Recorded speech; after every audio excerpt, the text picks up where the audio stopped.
Sometimes in life we just suffer. Sometimes it's from being totally withdrawn or so much stress that we are totally anxious or so tired that we are totally burnt out. But our current position is not our final destination. No, indeed. There's hope. So whether it's your personal life, your career, your relationship, your business, or your job, we say there's reason to believe again.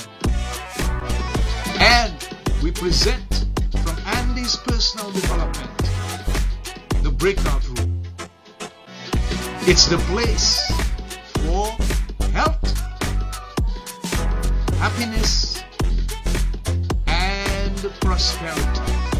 Stay tuned for more.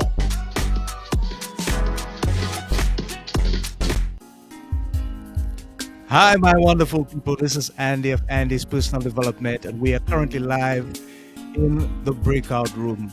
Welcome to this amazing program where we deal with the aspects of health, happiness, and prosperity, looking at the lives of wonderful and amazing people who have gone through some stuff but have made some tremendous changes in their lives. And our guest on this afternoon's program is no stranger to success, and her name is Dana S. Diaz, the voice for victims of abuse. Dana is a wife, mother, and author of the best-selling book, Gasping for Air, The Stranglehold of Narcissistic Abuse. I got that right. Dana has had lifelong experience with narcissistic abuse beginning in her childhood. So, without further ado, let's introduce our special guest to the breakout room, none other than Dana S. Diaz. Hi, Dana. How are you? Welcome to the breakout room. Hello, thank you for having me. I'm happy to be here. Okay, it's great to have you here. So, we're going to immediately put you on the spot and we're going to ask you to tell us about your childhood days growing up as a young lady. We want to start with laying the foundation, Oh, and then yeah. we're going to get to all the juicy stuff after. So, as much as you can remember, as much as you can recall, and I'm sure it was fascinating, tell us about the early days where you grew up as a young lady. Well, it's always a long story, isn't it? Yeah. But the I kind of had a hard time before I even got here in this world. My mother was, pregnant as a teenager, unwed, and it was during a time when it wasn't acceptable. So she suffered a lot of ridicule and criticism because of it. And so obviously that kind of set the stage for me coming into the world. She already had resentment towards me and didn't even want children, I don't think, because right after I was born on her 17th birthday, she had her fallopian tubes tied so that she couldn't have any more children. So there was always this emotional detachment from her, but I still had my grandma and my great grandma and my uncles. Everybody was very loving towards me and very accepting. It was only with her that I felt this, disconnection that a mother and daughter should have. Yeah. So, since I had everybody else's love, it was okay. I was fine. I mean, I have to say, I was pretty happy.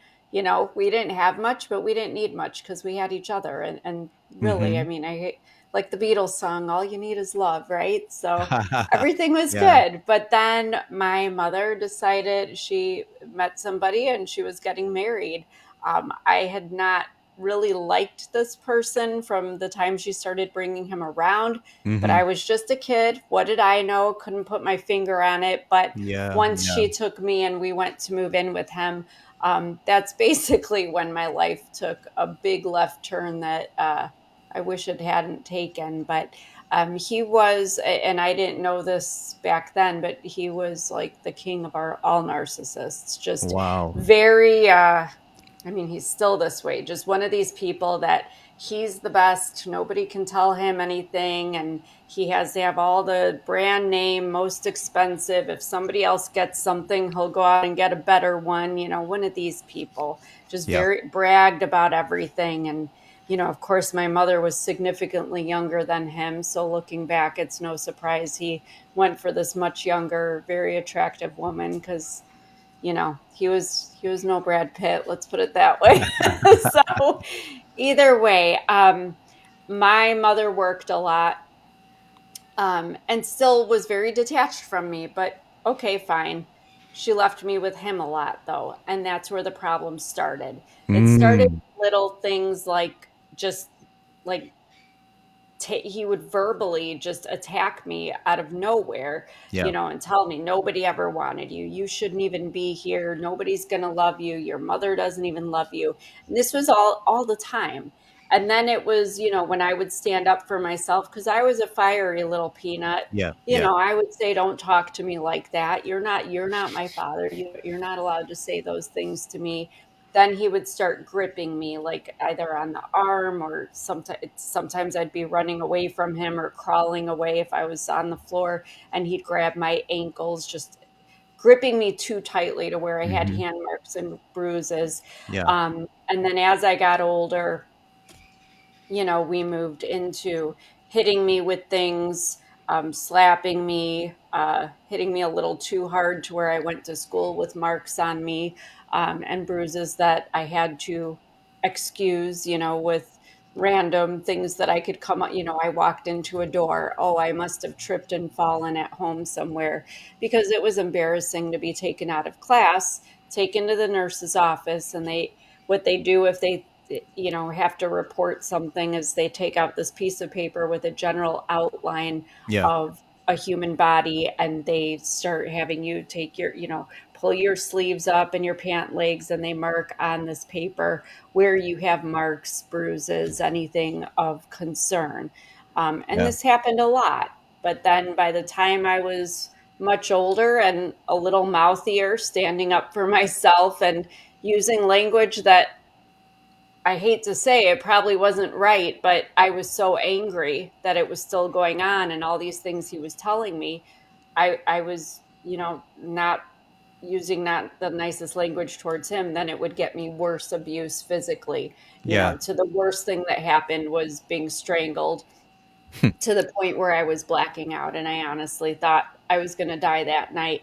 And then once I, was able to kick and kind of wrestle my way out of the situation, I was thrown down a half flight of stairs and I ran out the door. But unfortunately, the next day at school, the police came, showed up, and I was supposedly reported to be not so much as a runaway, but that I had left the house and that I was difficult. They created this whole story around me that Hmm. they just didn't know what to do with me. And nobody believed me, unfortunately. I had people at school that believed me because they had seen over the years, what was going on. But Yeah. there was no solid proof, and child services did an investigation. But of course, the neighbors, the people that worked with my mother and stepfather, everybody, said kind things about them. Oh, they're so generous and they're Wow. charitable and they're so wonderful. And oh no, it must be the girl. She must be lying, because they would never do that. They're Yeah. not those type of people. Well, Yeah. they were, and they did, and they still are. So it is what it is. I had no choice. I was there. But the second I was 18 years old and could leave, I walked out on my 18th birthday. It was my Wow. mother's birthday too, because I was Uh-huh. born on her birthday. But Yeah. while Yeah. they were having cake for her, they didn't have cake for me, just for her. But I just walked out of Wow. the house. Wow. See you later. Yeah, Dana, this is an amazing story of trauma. And I'm thinking, were there any other family members, somebody that you could have turned to, you could have shown the bruises, the proof, speak with, have some form of relief? You spoke about just someone being at the school that kind of supported you, but more than that, you sounded mostly like you were on your own, basically. Yes. Where did you get the strength to deal with all of that? I have no idea. Unfortunately, when you're a victim, and if anyone's listening that is a victim of any kind of domestic violence or abuse, Yeah. it's just you have a hard time telling people, because like when I did speak up finally, nobody believed me, because a Mm. lot of the time the abusers, I always joke that they're not running around on the streets in public looking like Chucky with a butcher Yeah. knife and crazy hair and Yeah. striped Yeah. sweaters. These are people who are upstanding members of the community. They're in your church singing hymns. They're at the library on the board of directors of this and that. They're on foundation. These are nice people. They're the moms who bring cupcakes to the t-ball games. These are nobody usually Mm. knows, but there are people that can see the signs. And Yeah. obviously, in a school situation, when I'm showing up with bruises and hand marks all the time, and I'm kind of withdrawn because, I Yeah. mean, Yeah. let's be real. The reality of it was, as much as I knew it wasn't right um, to receive either the physical or verbal assault, after a while, when all you have is that negativity around you, you start to internalize it. Mm. Um, did Yeah. I want to? No. And I would tell myself, no, I'm better than this and I'm Yeah. stronger than this. But when somebody and my mother was just looking the other way, that was the Mm. other Yeah. thing, and sometimes contributing to it. Yeah. So how was I supposed to believe I was anything more than nothing? Because that's how they made me feel. I Yeah. was not supposed to be here. Nobody ever wanted me. They didn't even want me. I mean, he would even tell me all the time he shouldn't have to pay for my food and clothing and shelter because I wasn't his child. So I always felt like a burden, a bother. My existence just was bothersome in itself. It's a terrible thing to feel. So it was hard for me to even connect when I couldn't even connect with the two primary caregivers in my life. How was I going to go to school and connect with other people? I didn't feel Yeah. like I had anyone to confide in. And I had a hard time making friends because I had a hard time trusting anybody. And that was the other part of it. But no, people never speak up because you're afraid that if somebody doesn't believe you, you're going to go home and your abusers are going to find out that you said something about them, and then you're going to suffer even more. So you learn to keep your mouth shut. You just go along with it and kind of keep, I used to put my hair in front of my face a little bit, and just kind of hide and, droopy head, slumped shoulders, and tried to just kind of keep to myself and the couple of friends that I had. Yeah. It's all Yeah. I could do. Wow. So there are two things really that I want to focus on, but the first one is looking back now, Dana, especially from your mother's perspective, she being the one that brought you into the world. How do you feel towards her now, looking back after all this time and really fully understanding that she just wasn't there for you? How do you feel about her now in this present moment? I'm going to be 48 in a month. It's taken me this long, honestly, up until about last year, most Mm-hmm. of my life, Mm-hmm. to come to peace with it, Yeah. to realize that you can't force any person in your life, no matter who they are, to be Yeah. something that they're not. Right. We have no contact. She does not want anything to do with me, so we Mm-hmm. don't have any contact at all, no relationship Yeah. whatsoever. Okay. But yeah, it's hard, but I've had to come to peace with it for my own sanity, because I'm understanding now, after a lot of therapy and a lot of introspection, that she was burdening me with her Mm-hmm. shame and her regret and her unhealed Wow. trauma from her childhood, all these things. She Yeah. obviously had some issues with my biological father, Uh-huh. as far as their personal relationship.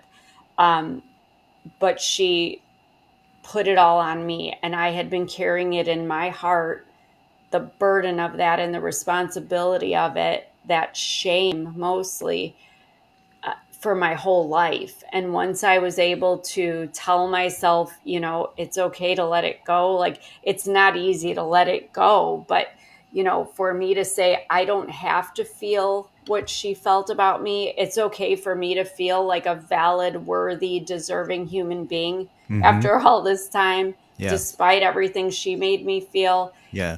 I'm at peace. There are people in Wow. my life. I have the most amazing godmother, and my grandma is still with us, and they've both filled that mother role for me. But do I wish I had my mother? Yeah, of course. But my mother doesn't want to be she wants to be my brother's mother, just not Mm. mine. Yeah. So, Wow. so there's a Dana, little anger there, but I don't want to live my life angrily. You have to move on.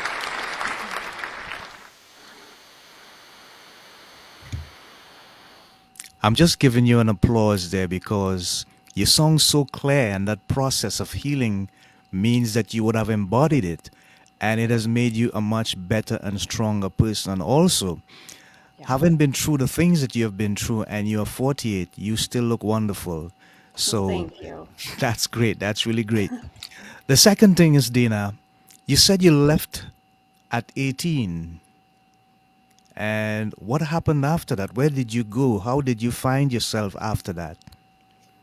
Well, I had a boyfriend that was older and had an apartment. I had friends that went to college, but they'd come home. So I kind of just stayed a couple days here, a couple Mm-hmm. days there, wherever I could, Yeah. until my boyfriend and I got an apartment together. But for me, it was just I had to do what I had to do. I mean, there Yeah. were a couple nights I slept in my car at the train station. Hmm. I did not want to go back into that house because living in a situation like that, I've even been asked so many times, like, it must have been awful to go through the physical abuse. And it was, but it was the verbal abuse. It was Yeah. having, you know, eh, the physical stuff, the bruises healed. And I'm not saying that physical abuse is not terrible. I've heard some horrific things that people go through, but I could get over the slaps and the hits and the grabs and all that, but the verbal stuff, if I didn't have to insert myself into that situation, there's no way in heck I would. I Yeah. wanted to avoid it at all costs. Plus, I did live in so much fear in that house. I couldn't sleep at night because every tiny little creak or tick or footstep or anything, I was like hyper alert because I thought somebody was coming for me, something's going to happen. So I was always on edge, and it's so hard to live that way. It's so sad to me, though, that even in my car at the train station, Mm-hmm. out, where anybody could have broken the window and done God knows what, I Yeah. felt safer. I felt Okay. safer. Yeah. But to this day, for me to feel safe, I have to walk around at night before I have to close doors, lock everything up, make sure Hmm. Yeah. it's just something that stays with you. But Yeah. then the problem is after, this childhood of mine, I think I know it primed me for, my first marriage. And I was with that man for 25 years, and that wasn't a whole lot better, unfortunately. Wow. Okay. So I want to go down the road of looking at the book that you wrote. And what fascinates me is the title, Gasping for Air, The Stranglehold of Narcissistic Abuse. Yes. How did you come up with the title, and what inspired you to actually write? Well, I'm going to be completely honest about the title. I didn't even come up with it. I Wow. had about 3 notebook pages full of titles, and the publisher didn't like any of them. So I named my cat Kitty. So I Mhm. apparently cannot name things very well. So I said, if you all have a better idea of what to name this book, and somebody at the publisher's office, just somebody who works there, came up with Gasping for Air. And we all said, oh, that's it. That's the Ah, title. wow. Yeah, So yeah, yeah. obvious.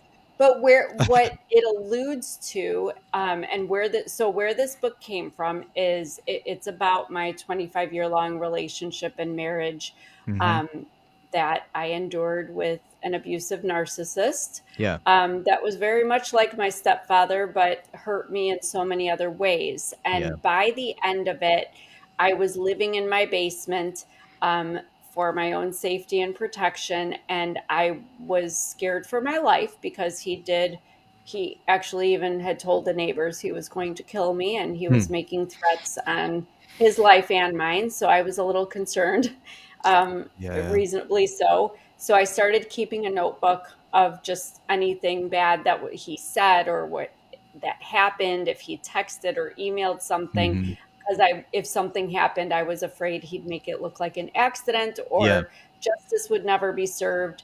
And this was also, this all happened during COVID as well. So we Hmm. were stuck in the house together. Um, and I had no way out. I couldn't even file for divorce because the courts were closed. Yeah. So Yeah. I kept this notebook hidden under the cushion in the basement sofa where I stayed down there. And just one day, it just kind of came to me that, I know I cannot be the only person going through this. Um, I had actually developed a lung disease. That's where you hear the Yeah. scratchiness Yeah. in my Yeah. throat. Yeah. That's this lung syndrome that I developed. I went through over a year of testing with different specialists because I had become very, very ill towards the end of my Hmm. marriage.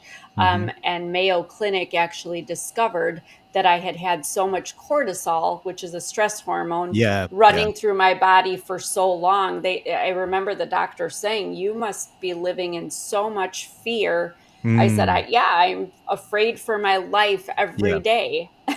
And he said, well, all that fear, all that cortisol caused my body to think it had to eradicate Yeah. something. So it Yeah. was the Yeah. white blood cells had dropped. I became autoimmune. My organs all stopped functioning pretty much, except for my lungs and my heart, which were barely able to keep up with each other. Yeah. But I developed the lung syndrome as a result. Doctor says it's like having COPD and fibromyalgia all at the same Hmm. time, but it Wow. is caused by high levels of stress. So I have a degree in journalism that I never used because my ex-husband did not see fit for me to pursue a career in journalism because that might have made me financially independent or given me some sense of achievement and joy that I was not allowed to have. So I didn't do that. He actually had me scrubbing toilets, cleaning houses with one of his friends' wives for a Hmm. while in a little Wow. small town that he had moved me to, away from everybody and everything we knew.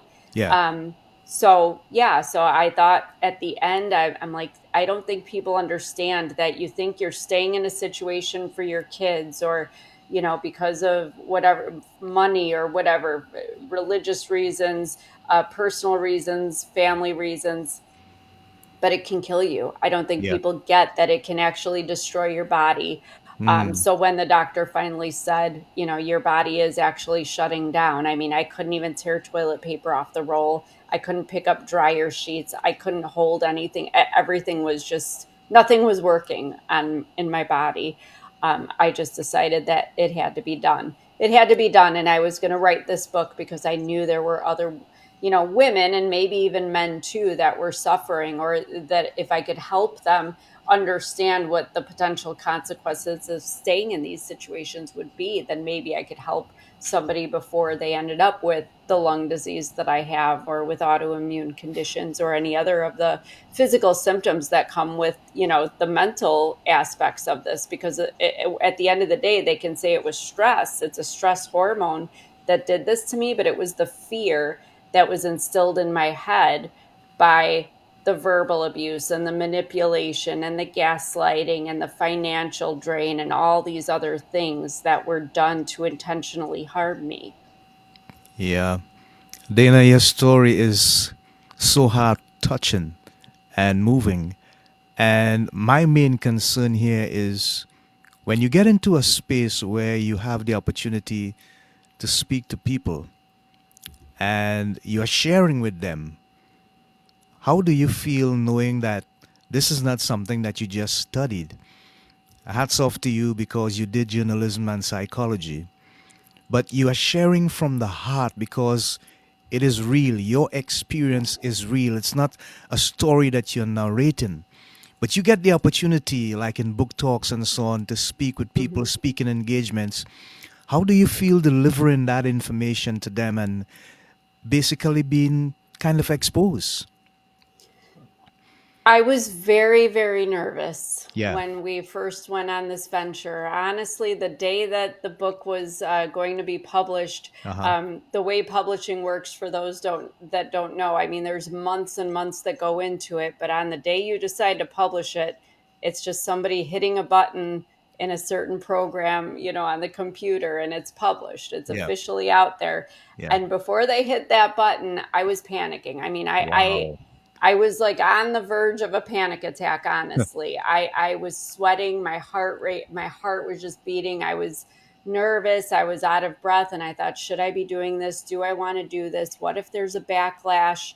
And even my first book signing was the same day. And I had a friend who saw an ambulance going right past the bookstore where I had the Mhm. book signing just as she was arriving, and she Yeah. came in and she was so relieved to see me because she said, "Oh my Mm. gosh, I thought that Wow. I thought Yeah. somebody Yeah. showed up and something happened." But Yeah.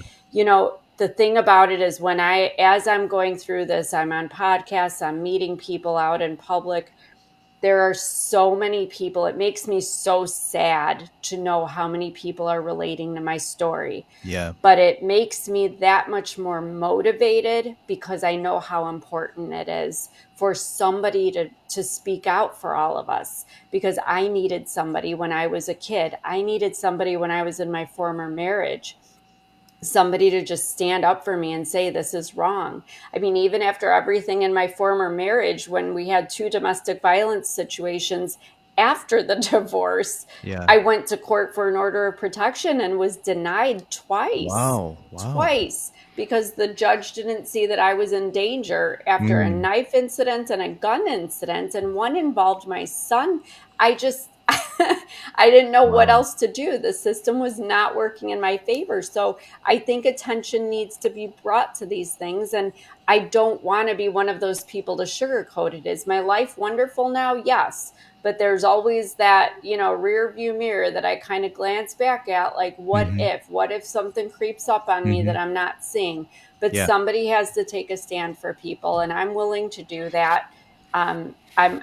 I've been exposing myself left and right. So it is what it is. And I've gotten a lot of thanks from people, and I'm not doing it for the thanks. I'm just Yeah. glad that it's serving a good purpose. And honestly, that good purpose makes me feel better. So if somebody were to take issue with me and get their revenge, so to speak, then so be it. I think it would be obvious at this point who it was, and at least my life wasn't for nothing. So that's where I stand on that. Yeah. I appreciate that, Dana. I appreciate your sharing. And I just want to share something. I just want to show something and get your Hey everyone, feedback. it's Dana S. Diaz. I am the author of Gasping for Air, The Stranglehold of Narcissistic Abuse, which is being released on Tuesday. Ironically, I just had to see my ex, who I am no contact with. And so if you are a victim of domestic abuse or understand what a trauma bond is, you can understand like my face and like how I'm feeling right now. I almost have no words, and for a writer to have no words is unusual. But I'm definitely feeling it. I almost felt bad because he comes off so nice and funny and charming, and he had an audience, but it still affects me. After 25 years, it still affects me. Wow. Dana, here's the question that I need to ask you. How do you tell people, what kind of advice do you give them as to how they should deal with that person, the ex or the former person, who was responsible for taking them through a period of their lives that was really devastating, full of trauma, narcissistic abuse, stuff like that? What's the best layer of advice you could give them as to how they should manage themselves in dealing with that person? Well, no contact is the best. Uh-huh. I'm very fortunate that my son is grown and, we don't have to exchange, during visitation or have any other contact. In that situation, I remember that day very well because it was just a few months ago. The situation was my son bought a house. Yeah. And of course, he wanted his mother and father as part of this process. And so it was a lot. I had to take a lot of deep breaths and go because we are no contact. But I went and I put on a face for my son. But you saw in that video, I was Yeah. clearly Yeah. nervous. I, Yeah. I was very shaken because it's hard to be just even in the presence of somebody because that day and even many days in our marriage, people might see me and say, "Are you okay?" And that happened all the time. And Hmm. I'd say, "No, I'm not. I'm shaken up for whatever reason." And they'd say, "Well, what happened?" The thing Yeah. is, nothing happened. He was just there. He was just Wow. there. It's his looks, the way he glares at me. It's, his it's like he's disgusted with me, yet I'm the one who tolerated and endured the brunt of all of his issues. And all I can say is no contact. And there are lots of people who say, "Oh, I can't." Oh, you can. You can. You just Yeah. don't want to. And it's very hard. There are people that want to give that person a piece of their mind. Yeah. There's no point in it. You're just going to feed into it and start an interaction that's going to be unproductive and go nowhere. And it's going to make you angry or hurt you or whatever. And some say, "Well, I'll just talk to them when I have to." No, look what happened to me. I didn't even interact with him. I was just there for my son who just bought his first house. All we did was walk through it. His dad went that way, I went that way. No contact, but just being in his presence did that to me. Yeah. It's not Yeah. worth it. It's not worth it. Wow. Does this sound familiar to you? I knew you were trouble. Yes. And I did. So, Dana, I just want to read something. I think this is a bit of a lighter moment. Okay. And the reason why I want to read it is because I'm really intrigued by your writing style. I love it. Oh, I think thank it's you. I think it's fresh and it's unique.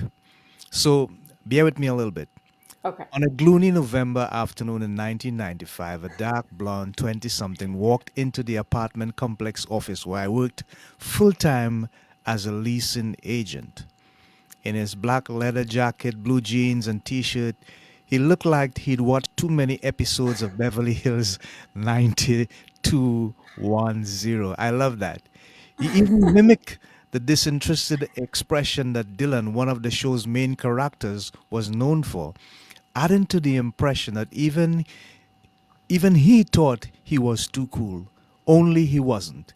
His scrawny body held disproportionately broad shoulders, which made him look muscular, but the dumpy diaper butt of his jeans proved the lack of muscle and tone in the rest of his body, and I could get over that, though I tended towards bad boys. Wow.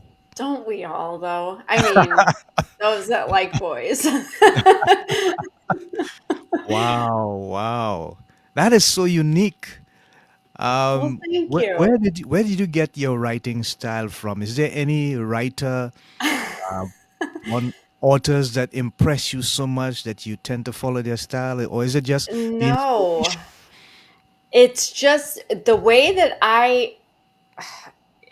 one of my professors actually at DePaul University, one of my writing classes, I remember I was struggling trying to get going on a writing assignment. And I'll never forget this professor telling me, "Just write like you talk, just say it Mm, and then write it." And I have the beautiful fortune of being able to type 90 words a minute. So right. I can type as fast as I think. Yeah. So my writing style is just me talking. So what you're reading in the book is just my perception of it. When you're writing, you want to set the scene. What do you see? Describe it, all these things. And I'm just calling it like I see it. It's what I would just say to you, and I know I'm a little irreverent and there's a lot of pop culture reference, but I'm just that person that says what it is and I'm not afraid to say it. So Yeah. that's just how I write it, because it's how I talk. It's just who I am. But I appreciate the compliment. I'm told that I can be funny even in very serious situations Yes. when the Yes. content is not at all humorous. But Yeah. at the end of the day, we're just happy to have a story out there that is relatable, and for even those that aren't interested in the topic of abuse, they have found enjoyment in it as a good read of a toxic relationship. I'm told it's exciting. It's a page turner. It is. It is. And as I said before, it's very unique, and it's original. I really can't see a copy there of anybody's style. And so, thank you Thank for you. sharing, Dana. We appreciate you. So, have you been to the summit as yet? I looked at the information, and it tells me that you're supposed to appear in a summit. Have you made that appearance as Yeah, yet? that was a couple days ago, actually. Yeah, Ah, you how was just that look. experience for you? That was very cool. I was very surprised that I had even been asked to speak in it, but I Hmm. was so honored to be among so many other, survivors. And Yeah. I think we tend to, I don't know if it's because we don't want to feel like we've been through this terrible thing. Maybe we're trying to minimize it. But when you hear other people's stories and how horrific, um, their horrific experiences and what they've been through, you do almost sometimes feel like, wow, mine was bad, but it wasn't that bad. But at the end of the day, the thing we all have in common is that the mental and physical symptoms are very similar. So what Yeah. we're all trying to heal from and what we're all trying to teach others to overcome is one and the same. and Yeah. and that's, I think, losing yourself. I think when you're in any kind of situation, whether it's simply bullying on a school playground, or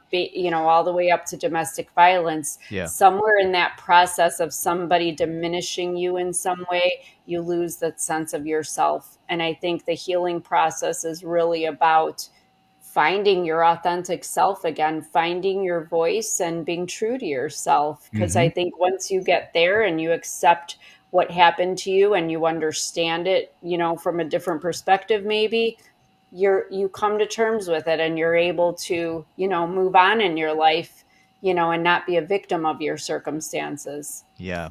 Yeah. I love that. Do not be a victim of your circumstances. I think that's a lesson for much thought. Thank you for Yes. sharing, Dana. Thank you for sharing. What does the future look like for Dana S. Diaz? Are there any projects in the works, Yes. in the horizon? What does it look like?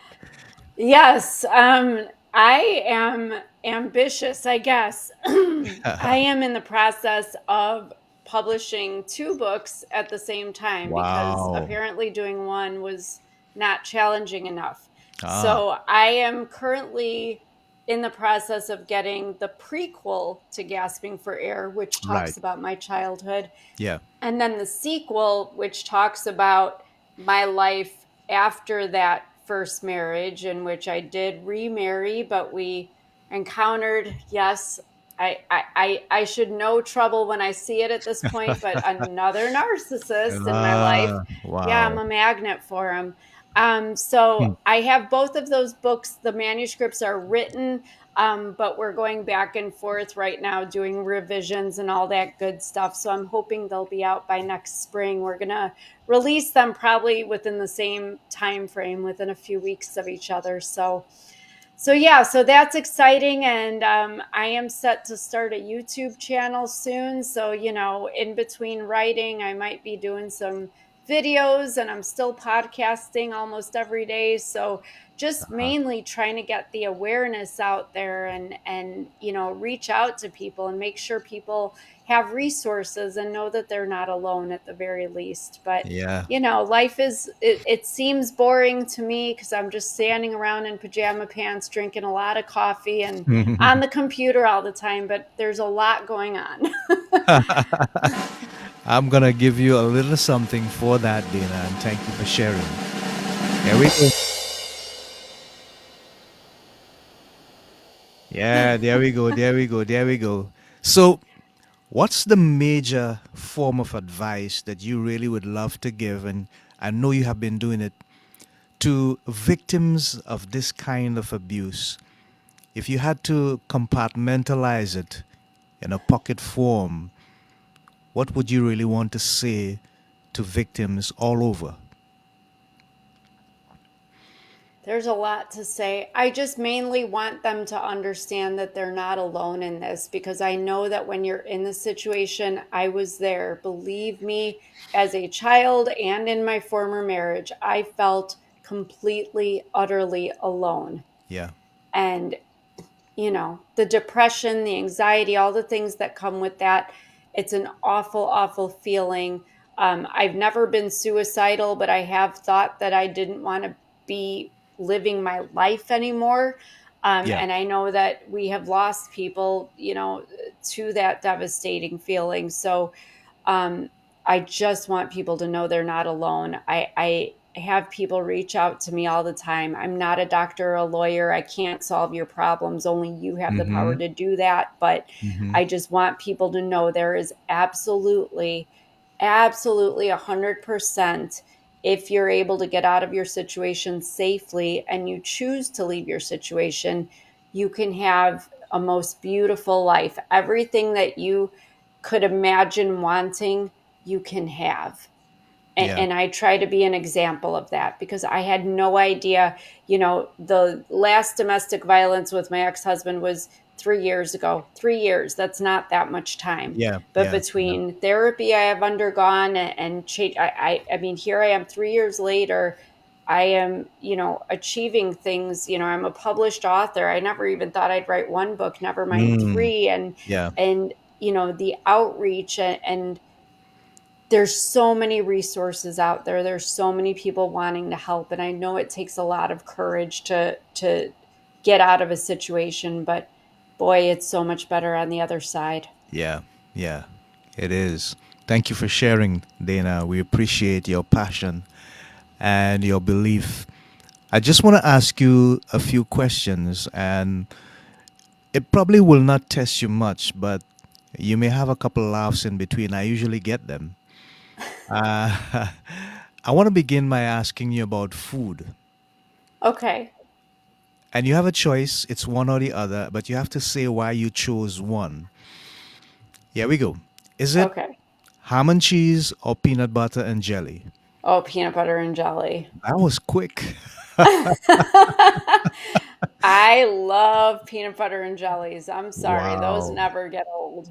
Wow. I'm Wow. like a sweet and salty kind of a person, so I Uh like huh. the jelly with the peanut butter, the salty, crunchy peanut Yeah. butter Yeah. specifically. Yeah. Yeah. Okay. Wow. So, are you into sports? Not really. Not a Wow. whole lot. So No, then this no. next question would mean much to you because I was going to ask you about the NFL, Sunday night football, the NBA, or is it Sunday night baseball?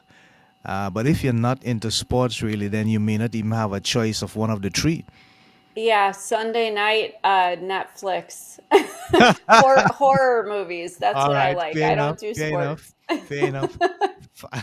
Finally, if you had a choice to make with regards to the service that is provided online, would you choose Google or Microsoft? Google. Wow. Why I Google? don't I don't know. I just love Google. I'm one of those people that if I don't have it, if I have a question, I Uh-huh. Google for an answer. Or if somebody in a Yeah. conversation says, "Oh, I don't know," and I don't know the answer either, I Google it. I have to Google Yeah. everything because I have to know. All right. Great. I get it. Dana, you have been an amazing guest, a wonderful guest, quite honest about yourself and your feelings and your emotions. You shared a lot, and I'm sure Thank it'll be you. valuable content. Now, I'm going to give you the opportunity to share how people can make contact with you. I'm going to help you a bit with that as I have your information there. But Perfect. tell them how they can get your book and maybe some speaking engagements you might have coming up. I don't know. You just share your information with them. Yeah, absolutely. As you can see there, yes, the first one is my website, danasdiaz.com. I usually just send people there because you can click onto my Facebook or Instagram directly from the website. The link to buy the book is on my website, or you can just go on Amazon or wherever you buy books online. It's available in ebook or print. I also have a blog on the website. All the podcasts that I've been on that have been released, including this one, will be on the website. So everything is really there. There's also a quiz there to see if you are a victim or a Hmm. survivor of domestic Yeah. abuse, Yeah. specifically narcissistic abuse. But yeah, you found me on TikTok. I'm just kind of dabbling in TikTok, but we might see more there. But as far as updates, follow and like either Instagram or Facebook or both, because I do post content every day. So all the updates, any events I will be showing up at or speaking at, book signings, anything at all I have coming up, including updates on my 2 books that are coming up next year, are all going to be on social media. So definitely follow me there to keep up with everything going on. Thank you so much for sharing, Dana. We appreciate you and we appreciate what you've been doing. And we hope that you would much success as you continue to do your work. We're looking forward to the release of those publications coming up and the people whose lives you are helping to heal as they themselves have been victims of narcissistic abuse and so on. So, until next time, people, this is Andy of Andy's Personal Development together with my special guest, Dana S. Diaz, saying thank you so much for sharing your time with us. We hope that it has been profitable and valuable for you because of the content shared. Remember our 3 watchwords: health, happiness, and prosperity. Until next time, we are saying God bless, Godspeed, Shalom, Namaste. Bye for now. See you next time, people. Stay safe and stay in love.